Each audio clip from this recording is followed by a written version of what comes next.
Hi, this is Savannah, And this is Brian from the Dorky Diva Show, and you're listening to Star Wars. the best place for below average Star Wars. The Dorky Diva Show presents Why is this seat so much more comfortable? the long-awaited sequel to the adventures of the Zolan Dart audio drama. Have you seen the captain's datapad? Trying to work, Murph. Piloting the Zolan Dart by himself, You do understand the details of this particular job, correct? I've been on plenty of jobs like this. With you! Reldar Sias returns to a planet he thought he'd left behind for good. Is there a reason you didn't mention I was tagging along? Hopefully having you there will make others think twice about messing with me. Making new friends Oh, you must be the pilot of the Zolan Dart, yes? I guess I am. and reconnecting with old ones, Reldar? Vera? What are you doing here? until past grudges resurface. I'd be minding my own business if I were you. Well, if your business wasn't being handled right in front of my face, maybe I could mind my own business. We have to leave. Now. Why the rush all of a sudden? We're in trouble. If it isn't little Reldar Sias. Hey, Yorick. Long time no see. Roz already knows you're here. Oh, Look who decided to come home. Reldar must confront his origin, I must admit, I never saw this as being a part of your past, Softshell. or let it define his future. I will get what is owed to me, no matter the cost. because what Roz is trying to do is wrong. Says you. My blasters, we're going to need these. Take that, Sleemo! Who do you think you are? The Adventures of the Zolan Dart, Episode 2, coming soon.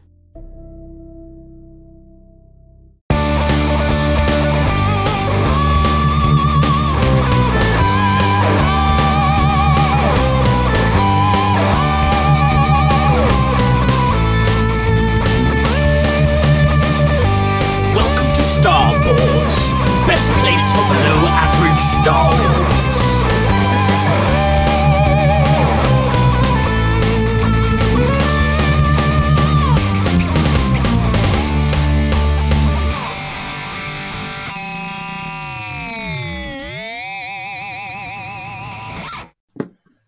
Hello there, and welcome to the Star Wars Show, the best place for below average Star Wars. I am the Geordie Jedi Pete. I'm Canon Junkie XL Ian. I'm Jason Hondo Ling. And I'm Kat Rysialka. And we are back with a brand new episode of Star Wars to deep dive review the latest episode of Ahsoka, streaming now on Disney Plus. Obviously, the brand new Star Wars live action series. We're going to be deep dive reviewing part 6, Far, Far Away, directed by Jennifer Getzinger, written by Dave Filoni, as the whole series has been, and it was released on September 19th, 2023. So again, if you have not watched part 6, Far, Far Away of Ahsoka, pause this podcast now, jump on Disney Plus, watch the brand new episode, and then come back. Otherwise, you're definitely going to have it spoiled for you, because we are going to be getting deep diving and sweaty, talking the details, the canon, and the lore, and just where we think it's going in the future as well, for the final 2 episodes coming up. So please do that. But if you haven't done that yet, we're going to assume you're here for the ride, and we're going to take you on the ride now. Let's just start off with the very beginning of the episode. The episode begins with Ahsoka and Iain. They're traveling sort of inside their Jedi starfighter. Starship, I suppose, not a starfighter. Inside their Jedi starship, which is inside the Purgle, which are the Star Wheels, and they're traveling through hyperspace to hopefully get to where Thrawn and Morgan Elsbeth is and are. And they're discussing sort of Sabine Wren's choice in siding with the enemy to find Ezra. So let's just go to you first, Ian. Sort of what were your thoughts about this discussion that they're having? And sort of how do you feel about how it leaves things between Ahsoka and Sabine at this point? I really enjoyed it. I liked the little subtle nods when they said about Hu Yang's histories of the galaxies, part 1, 2, and 3, and Ahsoka saying, "Oh, part 1's the best." I don't know if that's a nod to the prequel era where she came from. That was a nice little fun thing, and I would absolutely listen to an audiobook of Hu Yang telling us history of the galaxy. That would be really cool. I really enjoyed the title. I don't know if you guys saw it this week, but there was a clip of Dave Filoni. I don't think it was at last celebration, but the celebration before, when they said, "Where's Ezra?" and he said, "Far, far away." Obviously, that goes as the title of the episode. I really enjoyed that as well. And the conversation between Hu Yang and Ahsoka, I agree with Hu Yang's assessment of it, saying that maybe for Sabine she had no choice. We found out that her family died in the Great Purge of Mandalore, so she has no family left, and the only family she has left now, besides Hera and Chopper, is Ezra, who she still doesn't know is alive. She's been given this false hope that he is alive. Not false hope, sorry, but potentially false hope. She doesn't know if he is alive at the point when she's told. And yeah, I can totally see why she did do it, to be honest. Yeah, I think for me it was a case of, Ahsoka gets put over the cliff, we don't know what's happened there. And she's sort of left with a choice where, they've got the coordinates. They're on the ship, they've got the hyperdrives that also need to go along with the coordinates, you know what I mean? So really, probably the only way she is going to get there is for her to make this decision to sort of become a prisoner and go with them. It's very much like Avengers Endgame, like there's that one reality where the Avengers win and defeat Thanos, and this is it. We know it's like, yes, it's sort of the wrong decision, but it's actually the right one, because by getting herself there, A, she actually finds Ezra, which is fantastic, and then B, it also allows for Ahsoka to then follow on, chase her, I think, in my opinion. Let's go to you, Jason. What's your thoughts on this conversation between Hu Yang and Ahsoka, and sort of, and how do you feel it leaves things between Ahsoka and Sabine going into the next episodes? I think it sort of leaves it that the worldly and wise Huang had given Ahsoka a great deal to think about. We can understand why she was feeling the way she was and felt almost betrayed. But Huang sort of points out, really, did Sabine have much of a choice? So I really like that. It's sort of a role reversal for Huang at this point.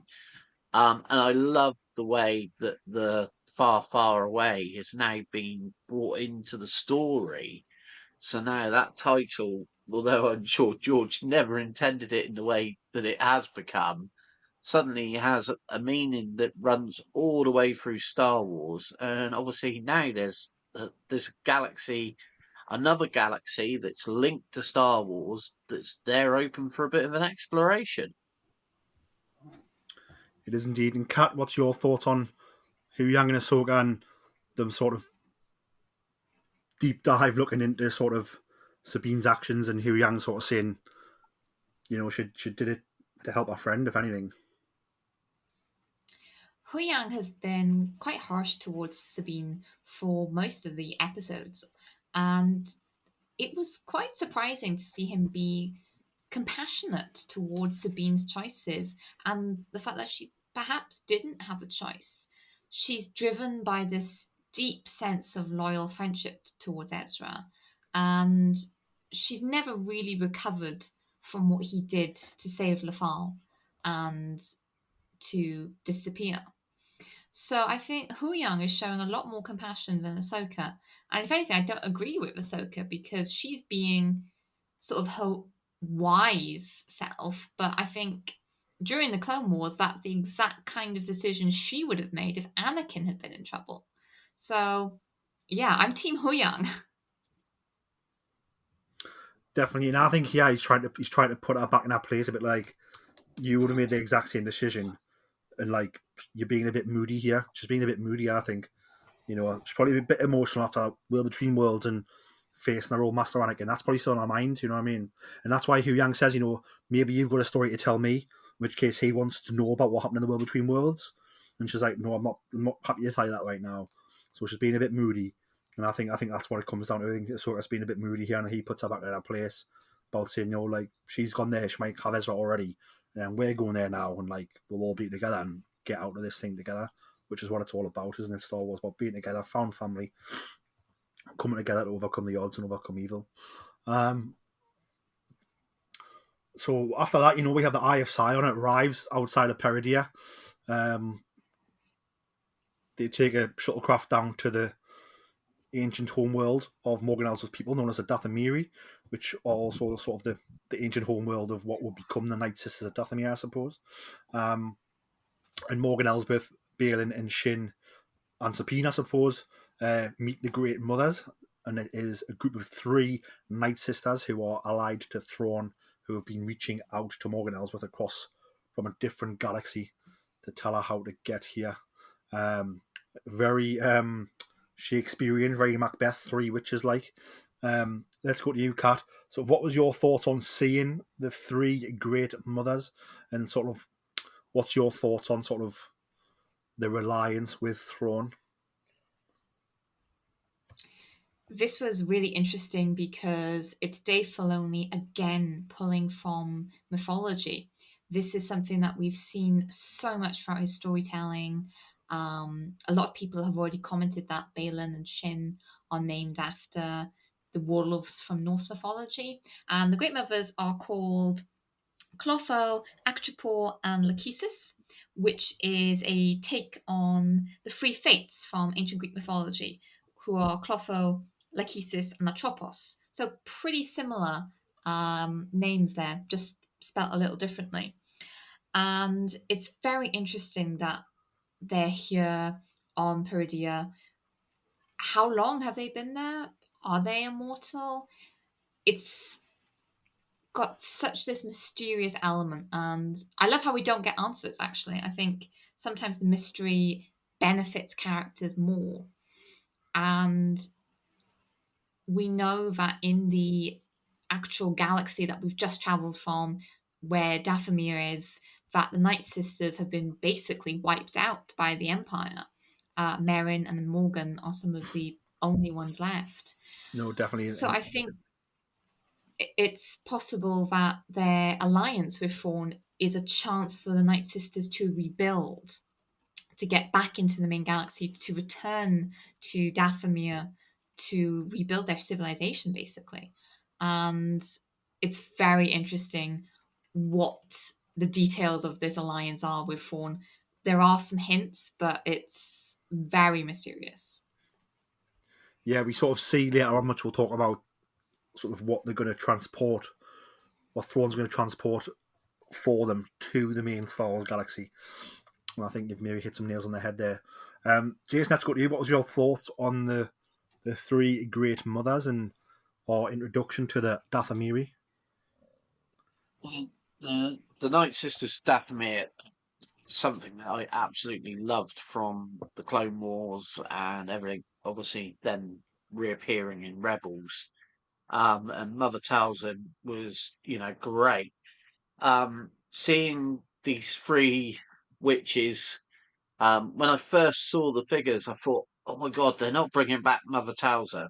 and then obviously when it was revealed that these were another group of almost original Dathomiri, it was great, because obviously with Morgan Elsbeth, it gives us more of an explanation of how she's been called, how Thrawn's been calling out to her, and exactly what we were querying beforehand. And I have to say that one of the main Great Mother in the centre, and I'm just trying to find which name it was, but sorry, couldn't find, is played by one of my favourite sci-fi actresses, who was also in Stargate and the great series Farscape, Claudia Black. And she's a great actress, so it was great seeing her brought into Star Wars. I'm hoping we're going to see more of the Dathomir, and I hope they do get brought, or the Dathomir sisters brought through into the galaxy again and cause a little bit of chaos for everyone, because they're just great characters.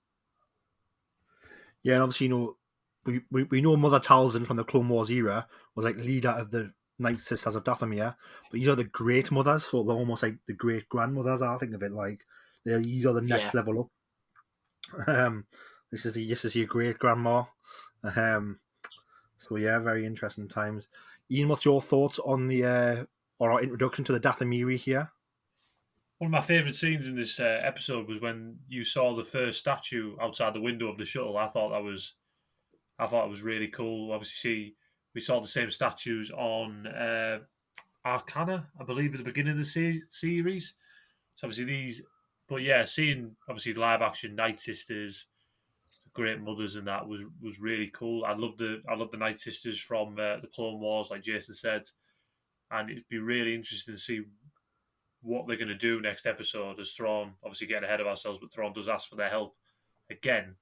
So yeah, just those striking statues outside the window of the shuttle when they went past, I thought that was amazing. Yeah, I thought it was a really cool introduction to for people who've never seen the Night Sisters either. I think it was a really cool introduction for people who don't know that there is witches in Star Wars and all that type of thing. I like how the Witches say it stinks of Jedi, and sort of the camera sort of Sabine does a face, but we also see Baden's skull make a face as well.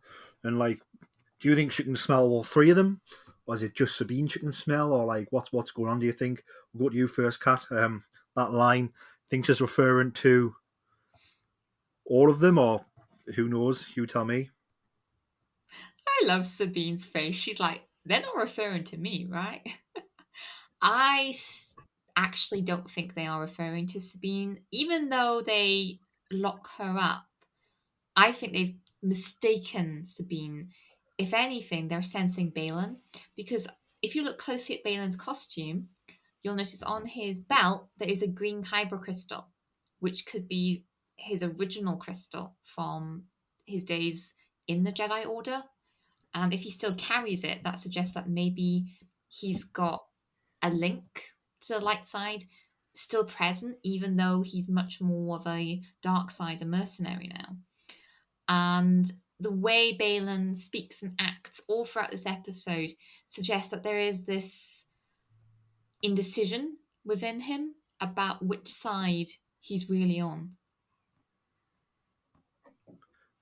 Yeah, I'll pick that up. To me, he seems a bit confused, and he has contradicted himself a few times throughout the series, I think, and he's all chaos at some points, and then the next he's all giving monologues and one sentence answers that are really common. You know, I think he obviously kind of decide what he wants, and maybe he is torn and they can sense that. But yeah, for me, I think they can probably smell the midi-chlorians is what I'm thinking. Go back to those bad lads. They can smell the midi-chlorians inside Shane and Balin, I think. And I think they end up locking up Sabine for no reason, really, which is fun. Ian, what do you think? You think the Jedi stench that can smell is Sabine or not? No, I'm with Kat. I think they were sensing Balin, especially Balin, but also Shin maybe as well. I know he said he trained her to be a bit more, but she's a very Jedi look. So no, I think they were definitely sensing General Balin Skull, as we find out later. Well, yeah, you know, he would have been a soldier on the Clone War, so and that's how Thrawn knows a lot of them. So yeah, yeah, and he would have recognised the name from battle reports or stuff from the Clone War era, guaranteed. Jason, your thoughts on the stench of Jedi and where it comes from? Well, I'm definitely going to agree with you all that I think it's actually Balin and Shin that is the smell. But I don't agree with the fact that Balin is torn.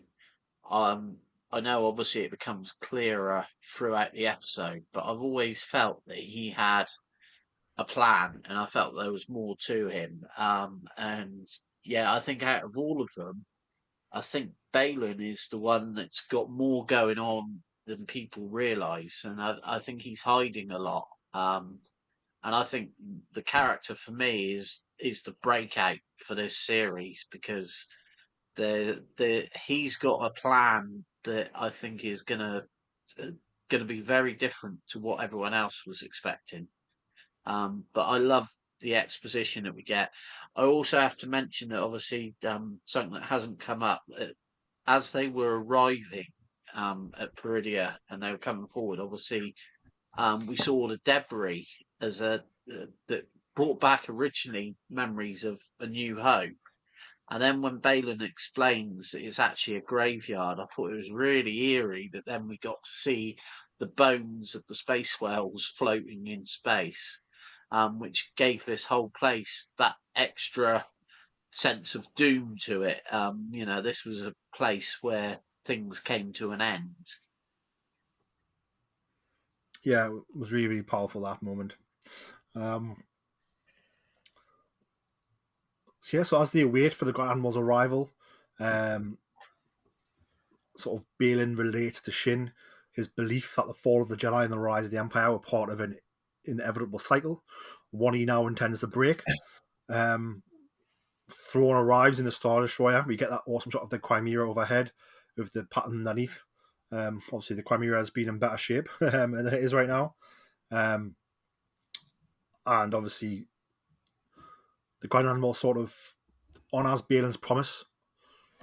And he's sort of very interested. When he hears Sabine's name, obviously he knows Sabine, but nobody knows Sabine. And you get the impression maybe he doesn't want to leave any loose ends. So even if they could just leave right now, he maybe doesn't want to leave Ezra Bridger out there.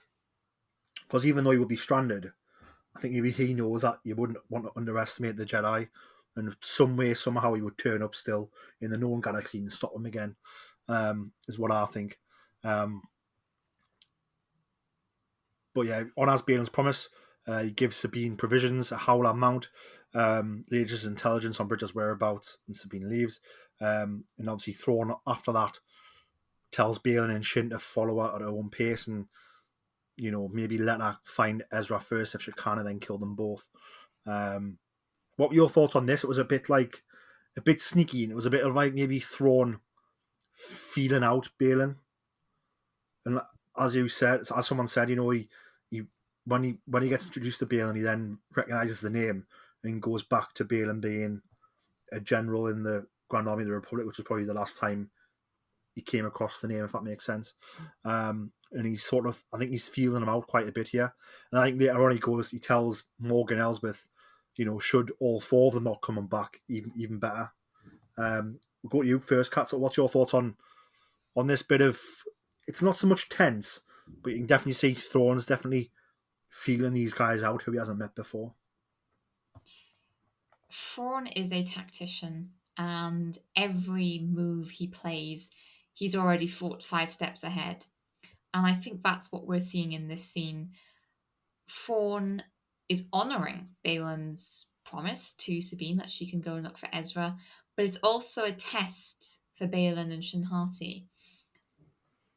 Thrawn knows the Force. He has met and worked with previous Force users. He's worked with Darth Vader. And I think he knows how susceptible they are to both sides of the light and dark side. So by honouring Balin's agreement but under his own terms, he's testing Balin and Shin's loyalties.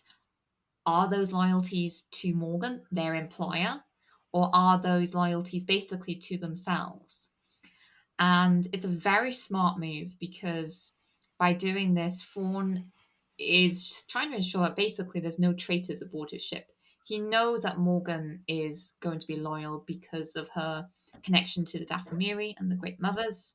He's actively helping her culture, her civilization, but all the Force users are sort of wild cards.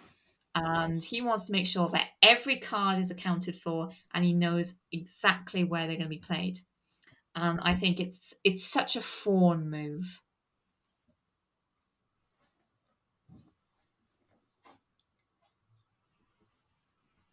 Definitely. Iain, let's go to you. What's your thoughts on the sort of the tenseness that Thrawn has now that Morgan's arrived but hasn't arrived alone? I like your point where you mentioned about Ezra saying that he wants to tie that loose end up because obviously he's stopped him before and he knows he can do it again. So I do like that point. I like that point you raised, Pete. I like what Thrawn did, to be fair. It's typical villain. It's typical Thrawn thinking 2 steps ahead, potentially trying to test Balin and Shin whether to see if they are really part of the cause or whether they're not part of the cause. And if they're not part of the cause, I think he just plans to leave them there anyway and abandon them on Peridia anyway. So it'd be interesting to see how this plays out. Something's going on with Balin. Something's going on with him. He's looking for a power, like he says in the episode. What power do you seek? And he says, "Oh, well, if the stories are true, what are those stories?" It's quite interesting that. One thing I did see on Twitter earlier was on the Dathomiri fort, there was writing that mentioned Kujet, who is the Zephyr ruler that we see in Jedi Fallen Order. So it's who had a tomb on Dathomir. So it's nice that they could potentially be the power that he's searching for. Maybe the Zephyr. Who knows? Because they did retreat into the unknown regions. Obviously, this is a different galaxy, but they might have got across there eventually. So yeah, really interesting. But as for the villain thing with Thrawn, I think it's just a sneaky way to say, well, I did honour my word, but now I'm going against it. So yeah, I enjoyed that. Yeah, I noticed the Zephyr. There's a bit where, like inside, like it's like they're not squares, but the sort of squares around the edges, and it's got like things. It's the same in the Zephyr buildings from the Jedi Fallen Order video game. So I think the Zephyr would definitely have been here, or people using the same language, maybe. Well, they must have had a relationship, like I said, because he had a tomb on Dathomir. So if this is the home world of the Dathomiri, I'm guessing the Zephyr play a role in their past. Definitely. So now Balin's now talking about wanting some power from this planet, which he obviously hasn't told Shin about till now when he tells her. Do you think they're looking for like a cave with some ancient power in it, Jason? Or do you think, like, what sort of power do you think he's looking for? Is it a weapon? Is it an orb? Is it knowledge? What do we think it is? With Thrawn, I think it's going to be he wants to build an army. So No, I mean sure. Balin. So Balin's here. Oh, Balin. Saying, yeah. Balin, I think his whole reason is basically he feels that by going to Peridia, he's going to find a way of basically bringing out the defeat of both the Jedi in the form of Ahsoka, and I think the Imperial in the form of Thrawn. So I think for him, this is like the last battlefield. And, you know, his master plan is if I wipe out these two forces, then everything will be reset. So that's what I think is his master plan here. What he's looking for, I'm not completely sure. But I'm looking forward to finding out what he's up to. What he actually says is that the old stories tell of something being here that would help him reset the galaxy. I think it's pretty much what he says, like not word for word, but putting a few sentences together. I don't think it's necessarily an object. I think it's more this place is what's going to do the reset.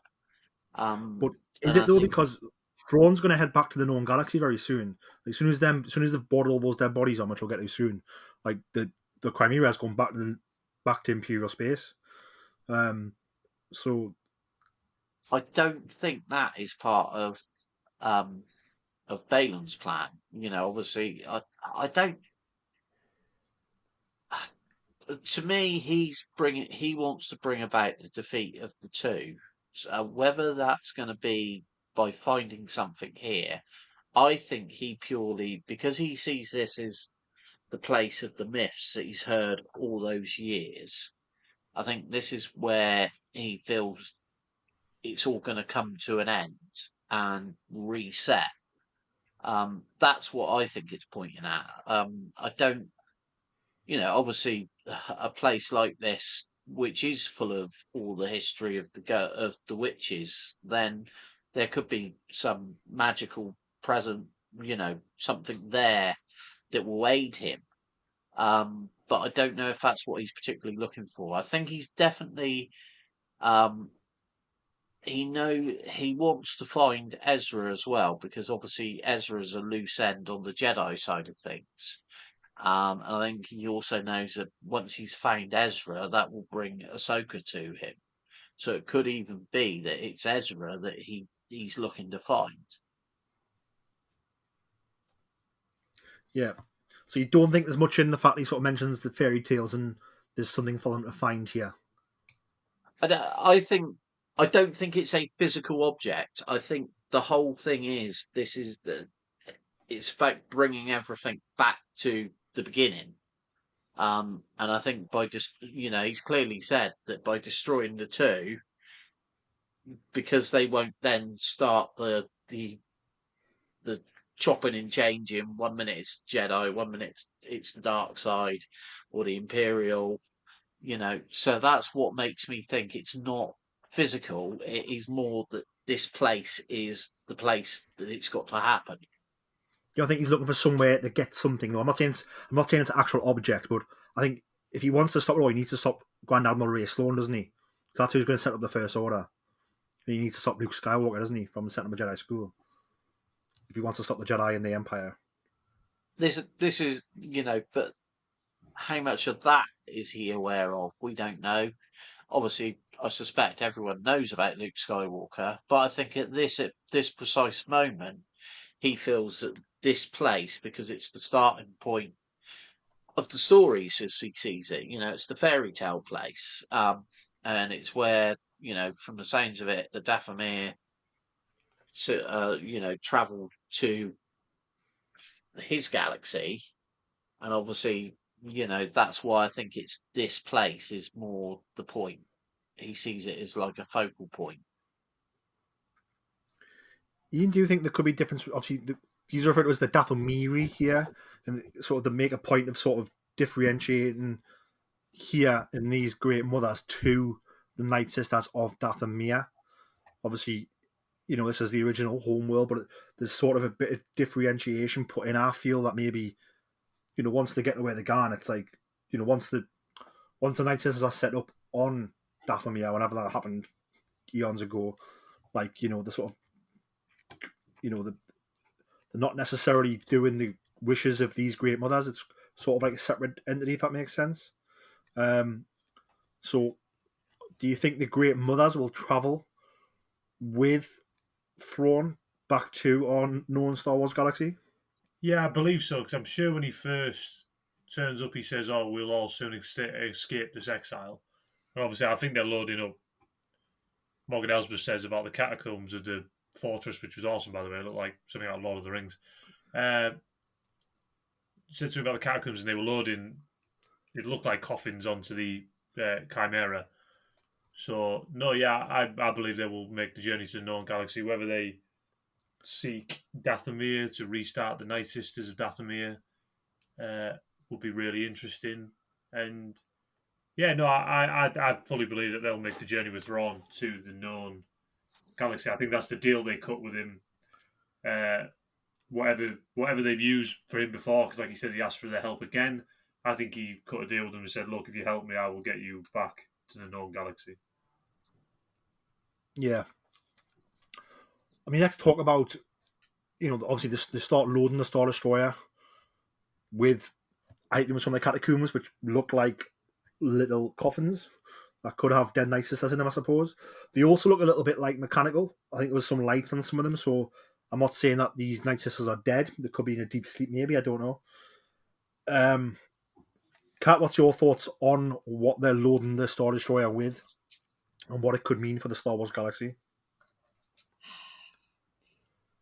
The Night Sisters have dark side magic that has been quite wild at times during the Clone Wars. I mean, we've seen them resurrect other Night Sisters. We've seen them haunt from the dead as ghosts. So they could be skeletons or zombies from the catacombs.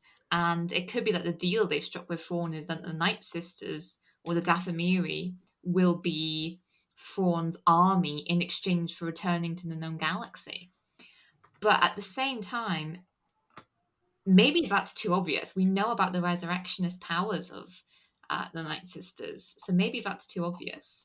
And could there be links to the Zepho?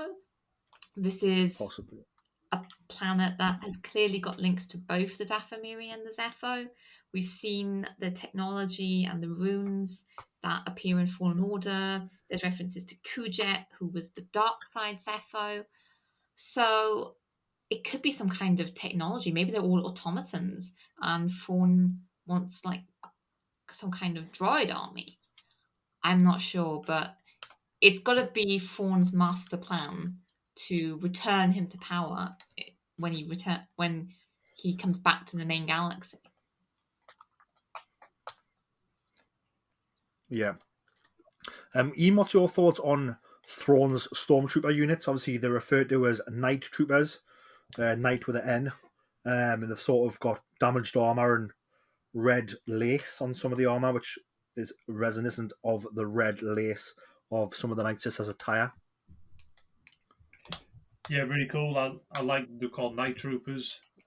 I thought that was really cool. I believe that they're dead stormtroopers who have been resurrected by the Night Sisters. I believe that's the deal with the Thrawn cut, and also the new captain of the guard, Captain Enoch. That's one hell of a new costume for that. I thought when he turned around, I was like, oh, that's like really creepy with the gold mask and that type of stuff. And Captain Enoch, really, really interesting designs for the new stormtroopers, the gold, the red.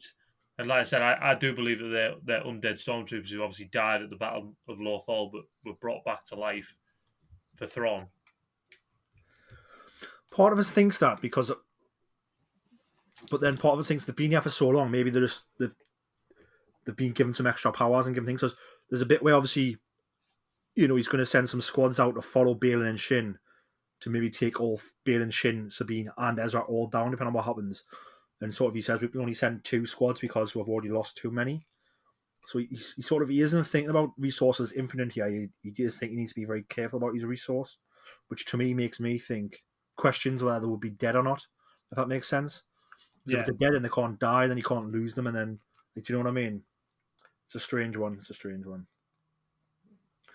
What do we think about Captain Enoch? What's his story, do we think? He's a new character completely. So he's not from the Expanded Universe. He's not from here at the Empire or anything like that, I don't believe. So he's completely new. I think his design, that is really, really cool. It's really different for Star Wars. It's very, I don't know, it's like Roman guard type thing with the mask. I really like it. Like I said, he's a brand new character. He's not from Heir to the Empire.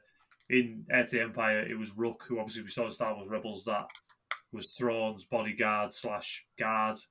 And if you ever read that trilogy, it turns out that Rook obviously kills Thrawn in that trilogy. So I don't know whether that will be too on the nose and whether it'll be Captain Enoch who kills Thrawn in this.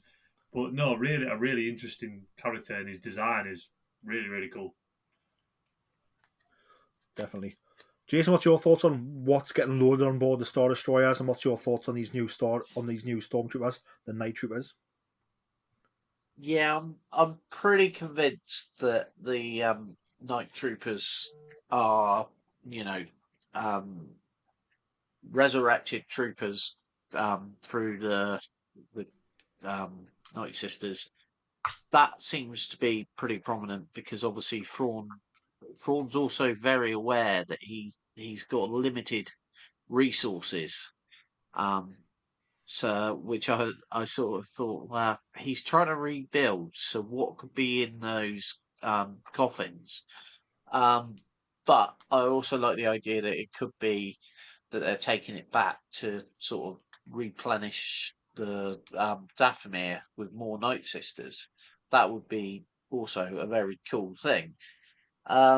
Again, there's so many possibilities, and I think this is where Dave Filoni's blown it out of the water. That there's so many things that could happen. Enoch is just a brilliant character. The way they've brought that in with the we've obviously seen different stormtrooper captains like Captain Phasma, where the uniform's very different, and now we've got this gold mask, and I just think Thrawn's putting his identity.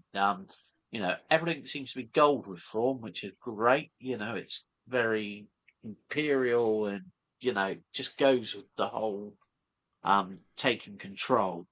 So, but I just don't know where Dave Filoni's going to take us. But that's part of what I really want in this series. I don't want to know at the end of each episode what's going to happen in the next one.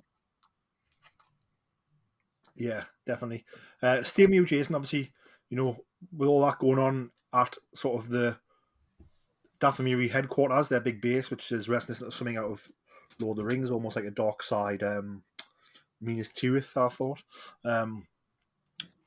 Sabine is on the hunt for Ezra Bridger. She gets attacked by, I don't know what it would be, sort of. They're almost like a little tribe, aren't they? A little tribe of attacker. Robbers, I suppose you could call them. What was your thoughts on these guys who were after her? This was the one bit that I felt it was a little.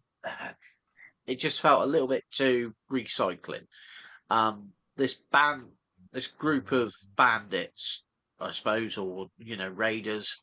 Well, to me, it was this planet's version of the Tusken Raiders. And what frustrated me was even the sound effects sounded to me like Tusken Raiders. But the costumes, they were pretty cool. Although I did have, I had a vibe of like almost the guards from The Last Jedi, and it all felt a little bit recycled in this situation. But they were very much this tribe, very similar to Tusken Raiders. So obviously, which as we know, a lot of places probably have these sort of tribes, so this sort of thing would happen. But yeah, the sound effects to me just felt like they've recycled the Tusken Raiders. What I did like about it was that it shows us that there's not just the Dathomiri here in this new galaxy. Like there is other people, and they're not very powerful, but there is other people here. Kat, what was your thoughts on Sabine's beginning to look for Ezra and her introduction to the bandits and how this goes down, and obviously the destruction of the scanning equipment that's going to help her find Ezra?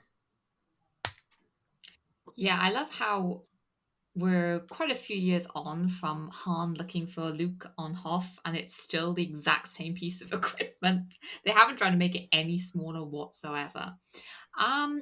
These bandits were quite interesting. They gave me sort of like there were samurai vibes to the armor, and the helmets actually did look Zepho shaped. Oh, I know I keep going on about Zepho, but they did look Zepho shaped, certainly two of them.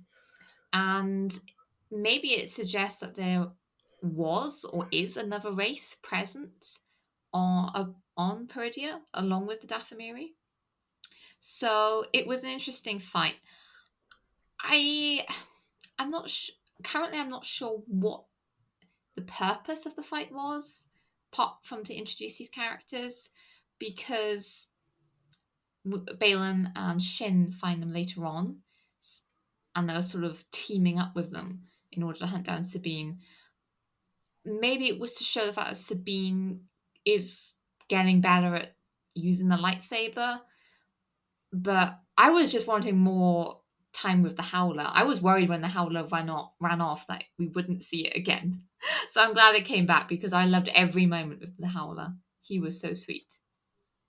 Yeah, I thought the Howler was awesome. He was just like a cute, like, it's funny. I've been, as you guys know, and some of the listeners know, I'm recovering from hernia surgery, so I've been sort of housebound, and in my family, there's a dog called Dave who he's been spending a lot of time with me while I've been housebound, and like, he's my good little bud, and he's kept us from being too lonely because it is really lonely.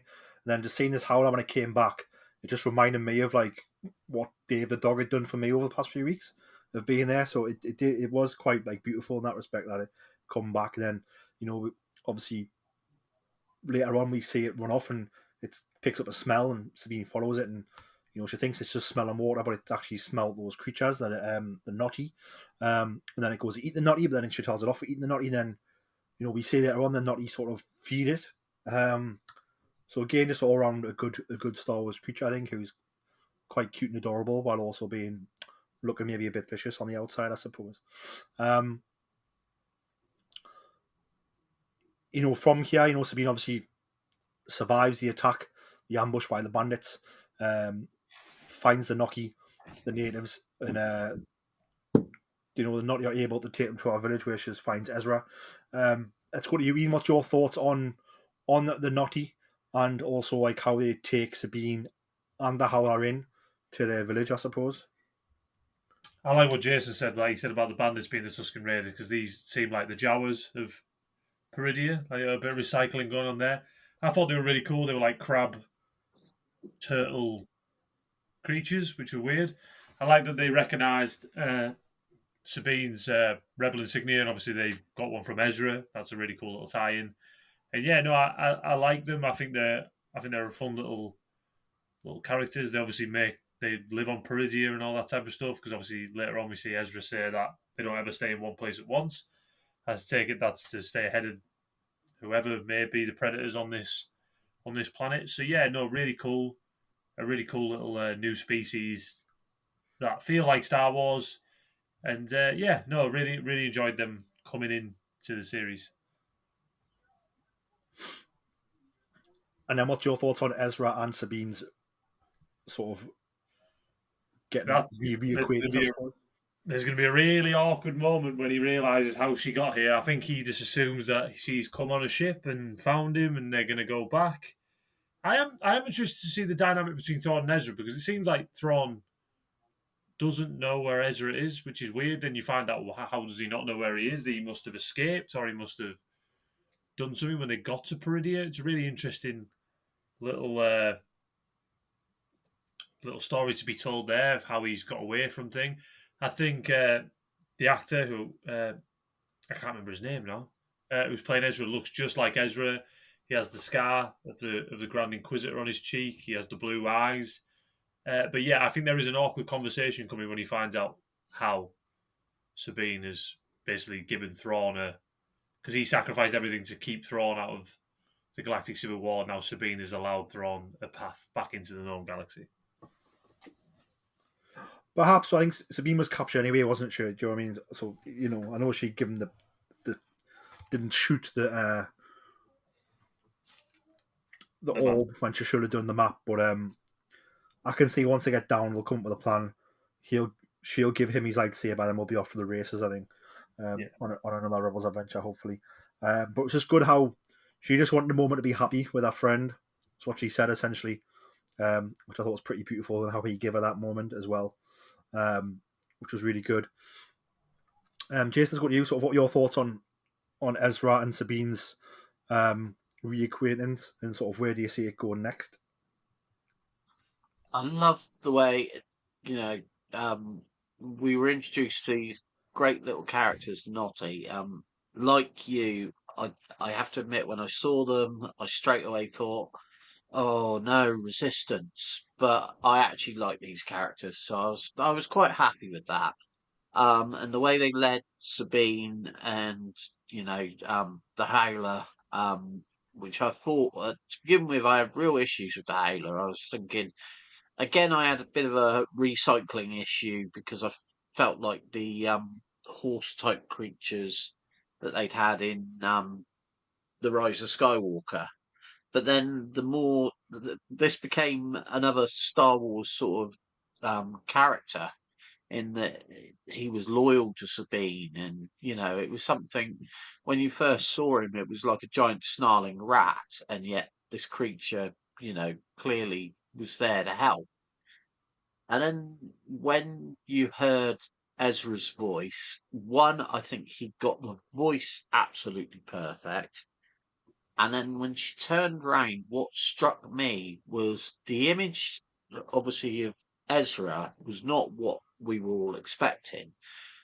But it was like looking at the picture that we'd seen all the way through Rebels of Ezra's father. And I think that showed obviously the passing of time. Ezra's older now, and now there there was an air about him of someone who's experienced a lot in his time there. So yeah, but he still had that cheeky Ezra about him, and yeah, I think he's gonna. I think once Sabine explains exactly what's happened, he's gonna understand. And let's face it, if she had destroyed the orb, then there would have been no going back, or very little chance of going back for Ezra. So it was a case of she had to get there, and the pair of them, I'm sure, are going to work a way out of it.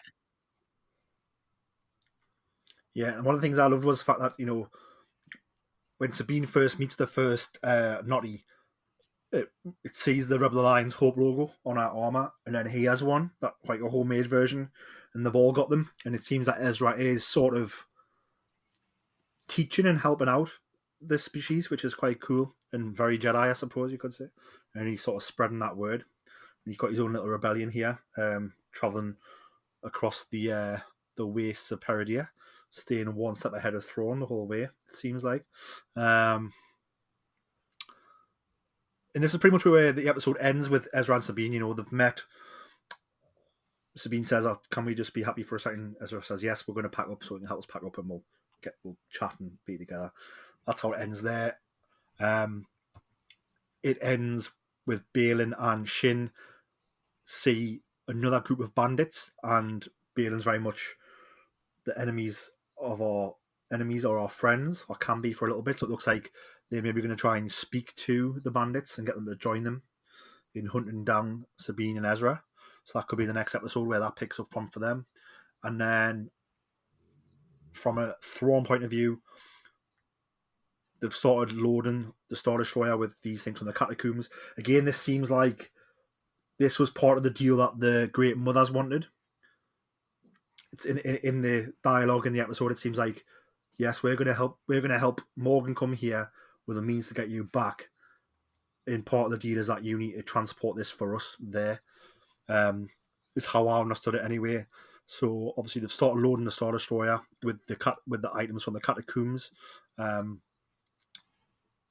and the Great Mother's also sensed another Jedi coming, who Thrawn very much believes is Ahsoka Tano, even though Morgan says she's dead. He says, I don't believe that until I see it. And Thrawn demands all the details of her history. And he obviously orders the Eye of Sion, which does have those awesome cannons on it, to kill any star whales, any purgles that arrive out of hyperspace. Which is a shame, considering that, as we know, they're arriving there to die anyway, because it is a graveyard. But yeah, so it could be messy when the purgle do arrive. Kat,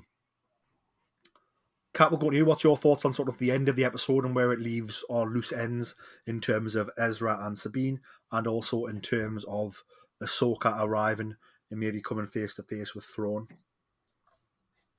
It's got to be one of the most dramatic cliffhangers of this season so far. And if Thrawn hurts any of the space whales, that is it. No redemption for him. Do not bring him back to the main galaxy. Do not pass go. Just go straight to jail. I mean, you don't hurt the Purgil.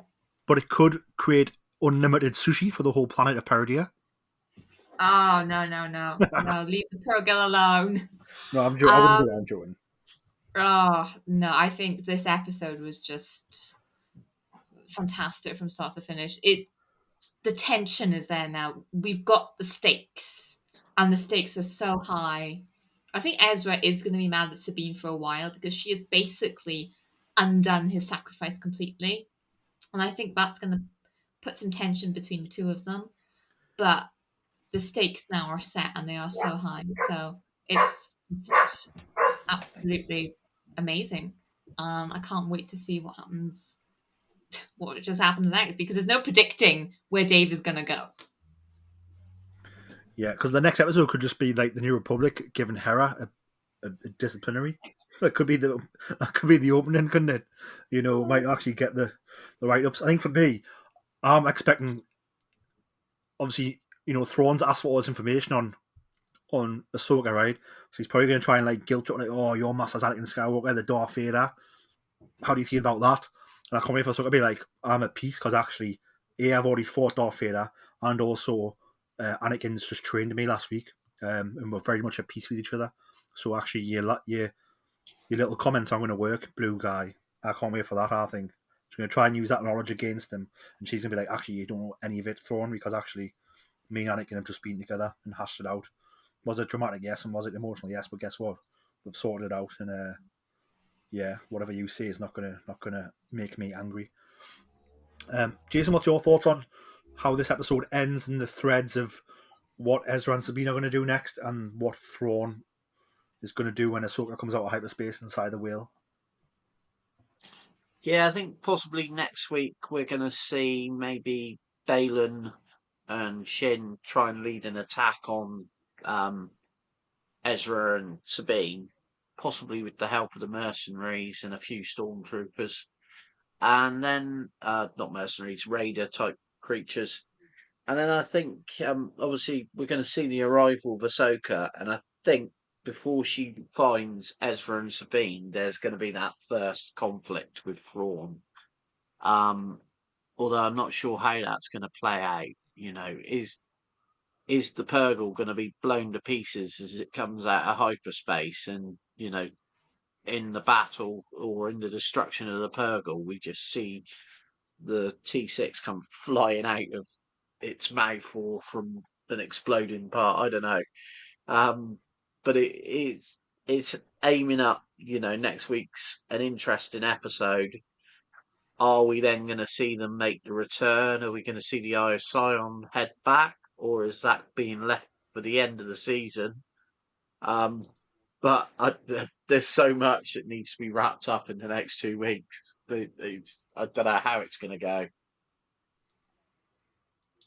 Yeah, it's going to be crazy, and you've got to think as well. I don't think it's easy as the Purgle when they arrive. I don't think they can just.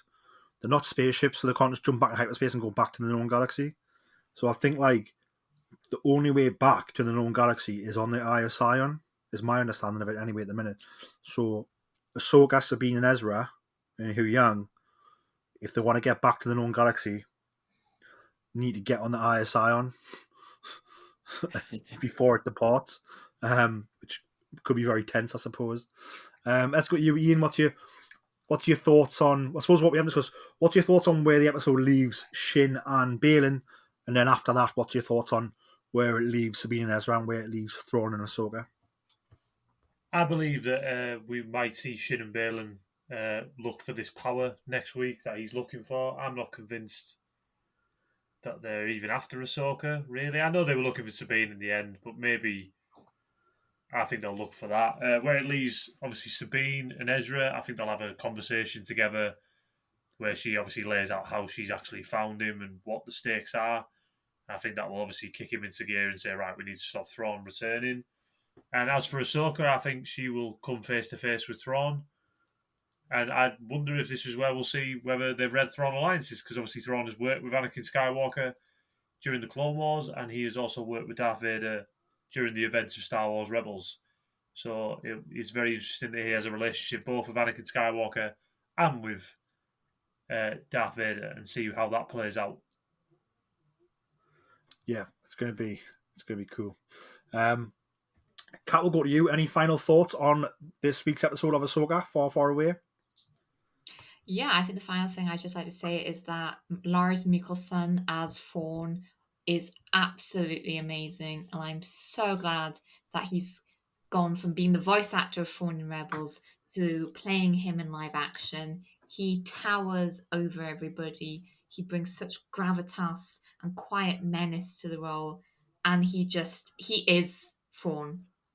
So I just loved him in the role. And anybody who is trying to say that he shouldn't be Fawn because he doesn't look like the Rebels version, animation is not the same as live action. Indeed. Jason, any closing thoughts on this episode, Far, Far Away? No, just that again, they've delivered on everything we've come to expect, and given us a few extra bits that I don't think we did expect. You know, the arrival of the night troopers, I think, is quite an exciting difference to see. and obviously bringing us back to the history of Dathomir is something that when we were going into this series, I didn't expect it to be explored as much as it has been. I'm loving every second of it, and yeah, I just can't wait till the early hours of Wednesday morning. Indeed, it's going to be crazy.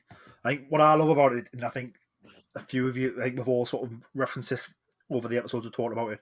But again, like next episode, although we know we're going to get the continuation of the story, like there's no way of telling like how it's going to be told and where it's going to begin. So it's going to be like just taking the ride by the seat of our pants. Again, a wild ride, which is good. I think one thing I want to talk about before we wrap it up is when Balin starts to then tell Shin about this power that's on the planet from the old stories that he wants that can help him do a grand reset. I feel Shin's maybe starting to maybe not wholeheartedly, but there's little cracks starting to go into her mind now about actually like what is Balin about. Because I think he's saying stuff here that she's never heard him say before, and I think she's starting to maybe question her master in her head, and it might lead to a showdown down the line. Maybe I don't know what your thoughts are on that, Jason. I know you're a big Balin fan. Yeah, no, that's the vibes I'm getting. I definitely think that we're going to see the apprentice turn on the master, and I think that could possibly then lead to almost Shin becoming a rebirth or a potential rebirth of the Sith. So I think this could be what we will then. I think that will come. Possibly the fall of Balin will be at the hands of Shin, which I actually find quite exciting. That we're going to see this young character that's got the potential, and maybe this could be, this could be where they first started to realise that they needed a young Jedi to you know, maybe she could have been the precursor to Kylo Ren. Could have been Snoke's first experiment. I feel it could go the other way. I feel because she's been trained in the ways of the Jedi almost by Balin, if she ends up leaving Balin, I could say maybe like joining Ahsoka or Luke Skywalker or going to learn that side of the Force more. Do you know what I mean? I think Balin's the guy who's led her down this path and the mercenary path, and I don't think she's not dark because she wants to be dark. She's dark because of what he's made her do. So I wonder if maybe it could go the other way, where maybe she comes to the light. I agree. Kat, what's your thoughts on that one? Yeah, I'm with you. I think Shin, if anything, is going to go to the light. I think she should join up forces with Ezra. That would be cool. That would look awesome. Last thoughts, I suppose. What do we think about Ezra's attire? I thought it was quite interesting how he sort of ditched his old clothing completely, and he's sort of gone with very much maybe the fabrics and the things he would find on this planet. Although he does appear to be wearing like a chainmail vest underneath the red. Yeah, have you heard the story that they're claiming the chainmail was made from the remnants of the stormtroopers that he destroyed once he got there? All right, that sounds cool. I mean, I don't know how he would destroy them because he hasn't got any weapons, but possibly. So what part of the trooper armor? Well, they were saying like that the troopers wear dog tags, so that's why I thought it was a little bit far fetched. But it was just an interesting, if he's made this chainmail, he's got to have made it somehow. But it's clearly, he's found a way to survive on this planet.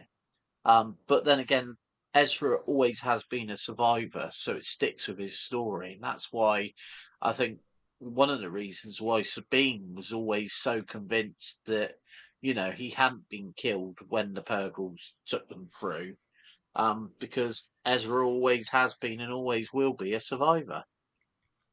Definitely, and he's always been a kind guy who finds family. So he's found family in these Naughty, the the native people of this planet. It seems like. Kat, were you about to say something about the robes and attire of Ezra Bridger? Yeah, it looked.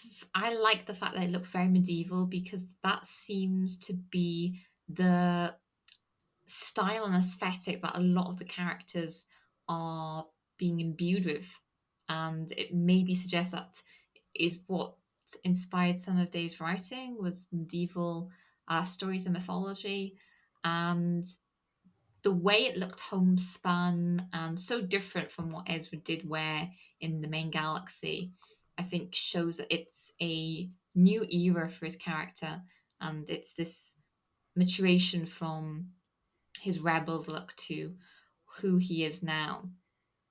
And yeah, I love the designs of all the costumes. I think they all look amazing. And if you look at Thrawn's costume, you can actually see the wear on his Imperial uniform. There's some holes and some um, ingrained dirt from where his fingers do up the buttons and the magnets hidden inside. So there's the attention to detail from the costume designers is just on point. Yeah. I think my last question is obviously Thrawn references that he might need to borrow some of the or he might need the Great Mothers to use some of their dark magic one last time for him, please. Do you think that refers to using it on his behalf, or do you think it means actually using it to give him power, almost how the Night Sisters created Savage?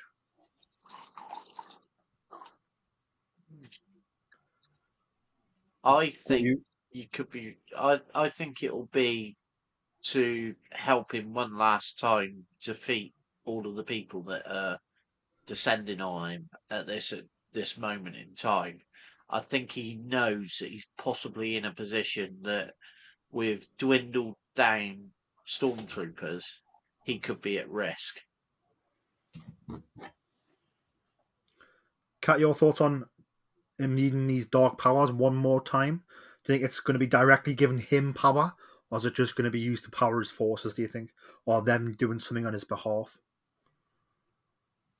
Yeah, I think it's going to be to do something on his behalf, whether that's to trap the Purgle as they leave hyperspace, or some kind of magic to track down Sabine and Balin. I'm not sure, but it's definitely going to be to stop Thrawn's enemies. Ian, what's your thoughts on all of that?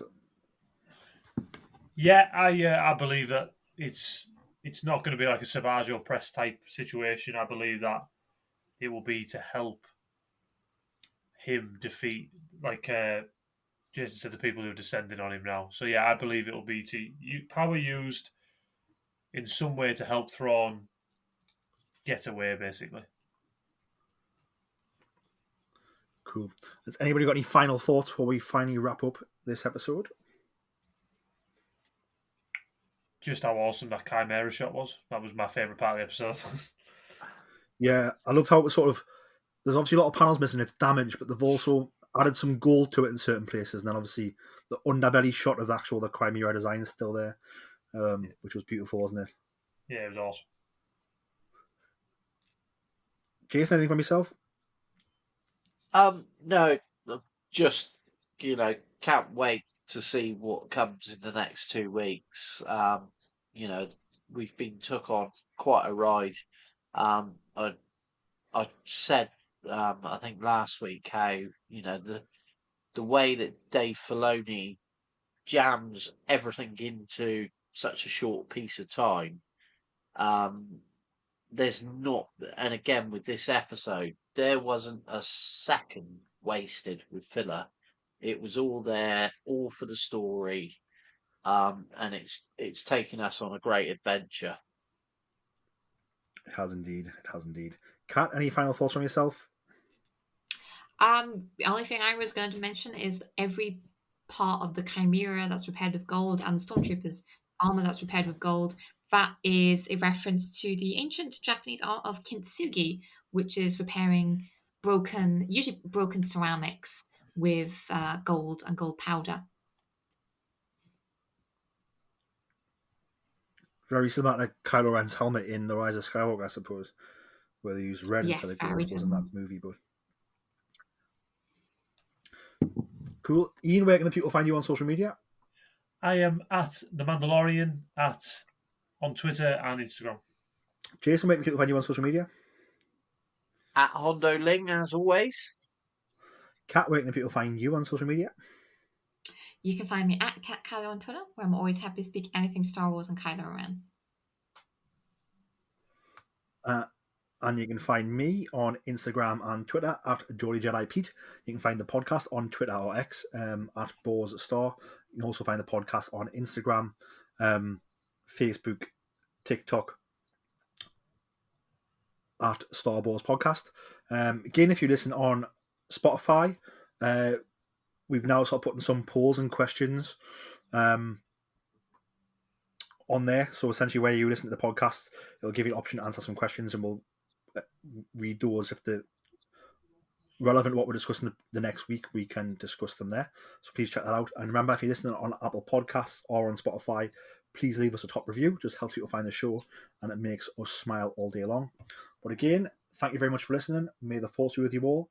And remember, always tell that to Ganja Club.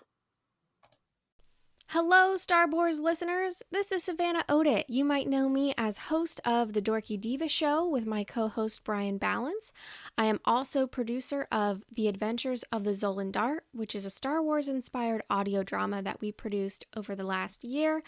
If you love stories about smugglers, courage, heroic characters, and maybe a few foes along the way, you should go to thedorkydivashow.com and listen to The Adventures of the Zolan Dart today. Shout! We've got your pigs. Were any of the critters harmed? What did you do now? I didn't do anything. I just freaked out for no reason. It was nice doing business with you again. Maybe next time we could deliver something less temperamental. Now, what you call temperamental, I call fun. Hey, is there a place nearby where I can make some repairs?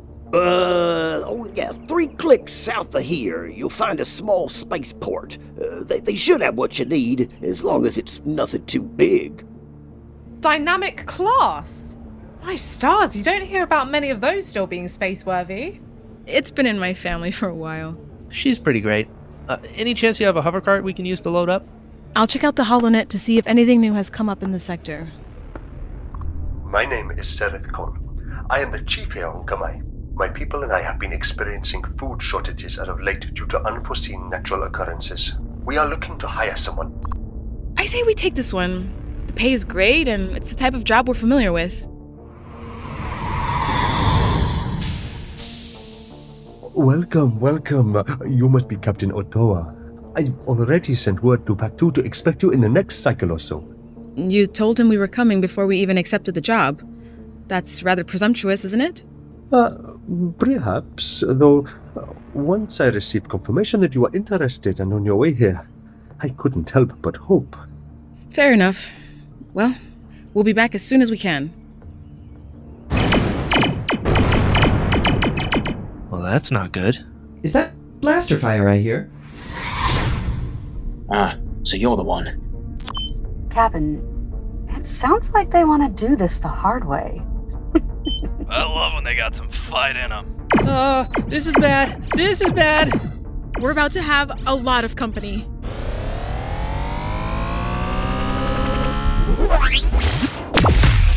I'll see you soon.